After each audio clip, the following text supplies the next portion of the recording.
yang menjadi terciptanya festival kami adalah Kampung Cemplok Festival ini lahir di tahun 2009 yang bermula di tahun itu atau di tahun-tahun sebelumnya.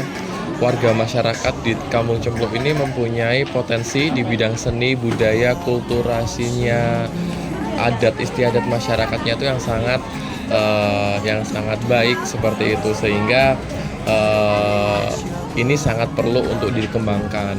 Tapi permasalahan saat itu adalah kurangnya ruang kreatif bagi masyarakat kami, sehingga dari banyaknya dan kayaknya potensi tersebut tidak terwadahi dengan baik gitu, sehingga membutuhkan ruang-ruang pengembangan. Lalu para penggagas kami, warga masyarakat sesepuh di sini itu berinisiatif untuk membuat ruang kreatif itu dan mengembangkan potensi ini sehingga bisa annual, bisa sustain, dan bisa dinikmati dan bisa lestari untuk anak cucunya.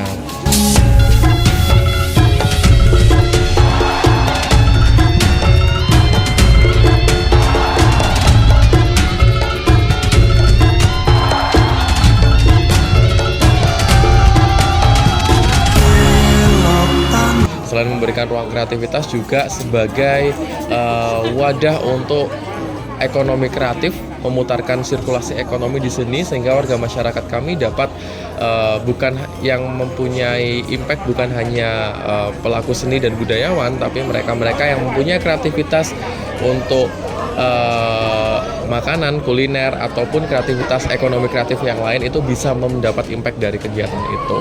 Lalu dari situ di tahun selanjutnya, dari 4 tahun itu memang kegiatan ini adalah kegiatan yang akhirnya menjadi sebuah acara yang bernostalgia bagi masyarakat kami. Cemplok itu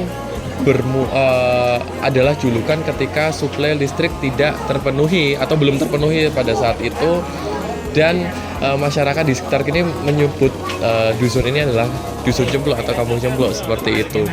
Dan ketika festival berlangsung selama 4 tahun tadi, akhirnya mematik mindset nostalgia masyarakat kami, sehingga di tahun kelima acara yang dikemas tempo dulu seperti itu dengan penerangan yang minim di rebrand menjadi Kampung Cemplok Festival seperti, dan itu annual setiap tahunnya, dan alhamdulillah di tahun 2025 ini adalah 15 tahun.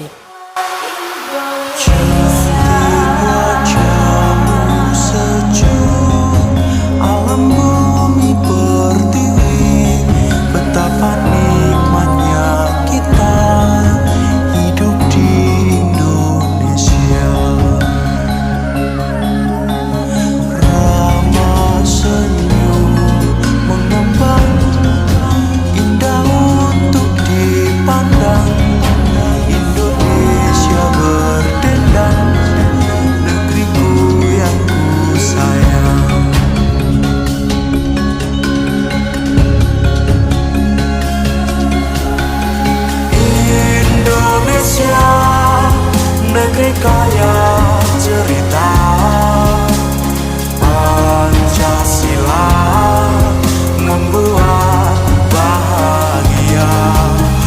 Bineka Tunggal Ika yang kaya warna, meskipun berbeda tetaplah Indonesia.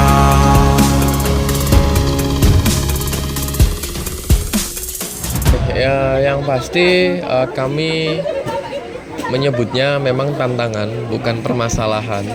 Karena apapun yang tantangan itu kami muda-mudi sangat enjoy, sangat berani untuk menerjang itu semuanya. Jadi tantangan-tantangan yang terjadi adalah yang pasti adalah masalah faktor zaman. Semakin tahun semakin bergerak, tentunya kulturasi dan pengaruh budaya-budaya yang lain itu bisa kuat dan bisa sangat mudah diterima masyarakat kami, sehingga itu menjadi tantangan kita, bagaimana cara kita mengemas suatu kegiatan yang sesuai dengan perkembangan zaman. Jadi kulturasinya tetap terjaga, tapi adat istiadat dan juga hal-hal potensi seni budaya itu juga tetap terjaga, tapi tetap mengikuti arus zaman. Terbukti ketika muda-mudi kami tanamkan mindset sense of belonging dengan kegiatan-kegiatan seperti ini. Seperti itu. Yang pasti adalah di masyarakat itu tidak mudah untuk melaksanakan suatu hal yang sifatnya annual, karena di masyarakat tidak bisa disamakan dengan kita di bawah instansi yang memang warna-warni latar belakang masyarakatnya itu berbeda.